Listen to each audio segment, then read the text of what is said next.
मैं colonel Sophia Qureshi और मेरे साथ विंग कमांडर व्योमिका सिंह आज आपको 6 से 7 मई 2025 की रात 1:05 से 1:30 के बीच भारतीय सशस्त्र बलों द्वारा अंजाम दिए गए ऑपरेशन सिंदूर के बारे में जानकारी देंगे।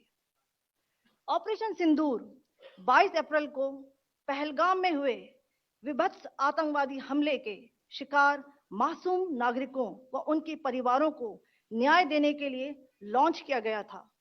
इस कार्रवाई में 9 टेररिस्ट कैंप्स को टारगेट किया गया और पूरी तरह से इसे बर्बाद किया गया। पाकिस्तान में पिछले 3 दशकों से टेरर इंफ्रास्ट्रक्चर का निर्माण हो रहा है। इसमें recruitment, indoctrination centres, training areas व लॉन्च पैड शामिल थे, जो पाकिस्तान और पाक अधिकृत जम्मू कश्मीर POJK दोनों में फैले हैं। Operation Sindoor was launched by Indian Armed Forces to deliver justice to the victims of Pahalgam terror attack and their families. 9 terrorist camps were targeted and successfully destroyed. Over the last 3 decades, Pakistan has systematically built terror infrastructure. It is a complex web of recruitment and indoctrination centers, training areas for initial and refresher courses, and launch pads for handlers. These camps are located both in Pakistan as well as Pakistan-occupied Jammu and Kashmir areas. Some of the well-known training camps are located, as you can see on the screen. They are distributed from Savai Nala in the north, counting to approximately 21, ending at Bhagalpur to the south.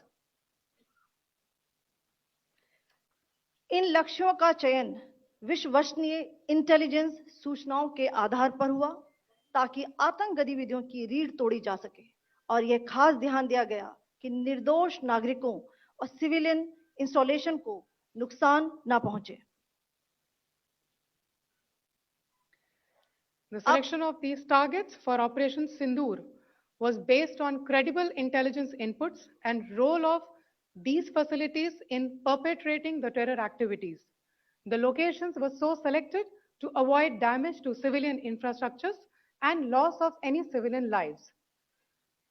This was done with due diligence, and the camps selected for targeting and their engagement will now be shown to you one by one. POJK के target मैं आपको बताना चाहूंगी। सबसे पहले सवाई नाला camp Muzaffarabad, जो कि POJK के लाइन ऑफ कंट्रोल से 30 किलोमीटर दूर है।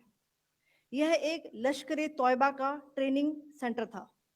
20 अक्टूबर 2024 सोनमर्ग, 24 अक्टूबर 24 गुलमर्ग, 22 अप्रैल 2025 पहलगाम, इन हमलों के आतंकियों ने यहीं से प्रशिक्षण लिया था। सैयदना बिलाल कैंप मुजफ्फराबाद, यह एक जैश ए मोहम्मद का स्टेजिंग एरिया है।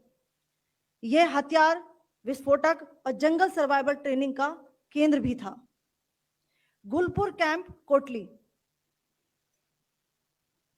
यह LOC से 30 किलोमीटर दूर था। लश्कर तौयबा का बेस था, जो रजौरी पुंछ में सक्रिय था।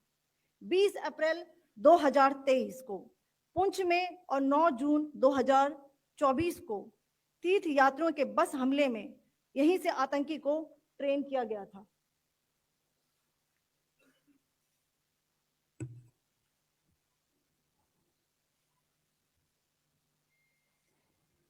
बरनाला कैंप बिंबर, ये LOC से 9 किलोमीटर दूर है। यहां पर हथियार, हैंडलिंग, IED व जंगल सर्वाइवल का प्रशिक्षण केंद्र था। अब्बास कैंप कोटली,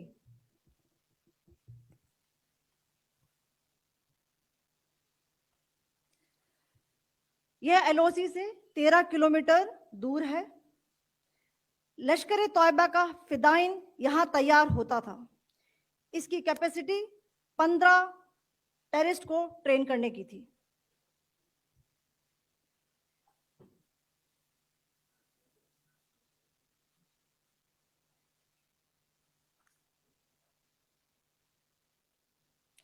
अब मैं पाकिस्तान के अंदर के टारगेट से अवगत कराना चाहूंगी। पहला, सर्जिकल कैंप सियालकोट। यह अंतर्राष्ट्रीय सीमा से 6 किलोमीटर की दूरी पर है, सांबा कठुआ के सामने।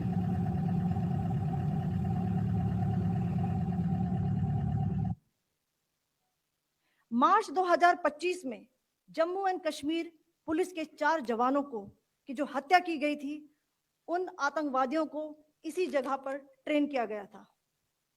दूसरा, महमूना जाया कैंप सियालकोट। यह 18 से 12 किलोमीटर आईबी से दूर था। हिजबुल मुजाहिदीन का बहुत बड़ा कैंप था। यह कठुआ जम्मू क्षेत्र में आतंक फैलाने का नियंत्रण केंद्र था। पठानकोट एयरफोर्स बेस पर किया गया हमला भी इसी कैंप से प्लान और डायरेक्ट किया गया था। मरकज ताइबा मुरीद के, यह आईबी से 18 से 25 किलोमीटर दूरी पर है। 2008 के मुंबई हमले के आतंकी भी यहीं से प्रशिक्षित हुए थे। अजमल कसब व डेविड हेडली भी यहां ट्रेन हुए थे।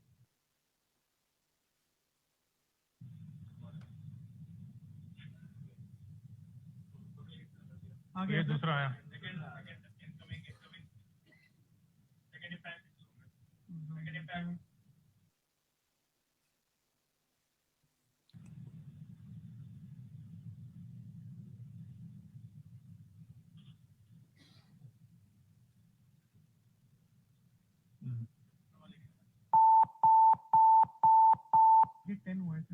टारगेट 10 हुआ, एंक्लोजर सेम ही है। 7 it is hit the target. हाँ।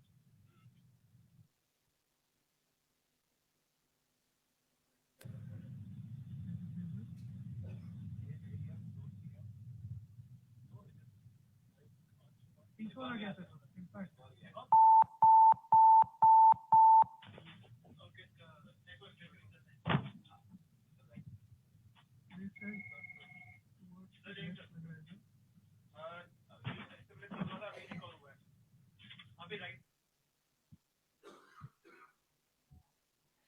मरकज सुभान अल्लाह भावलपुर, यह इंटरनेशनल बाउंड्री से 100 किलोमीटर दूर है। जैश ए मोहम्मद का मुख्यालय था।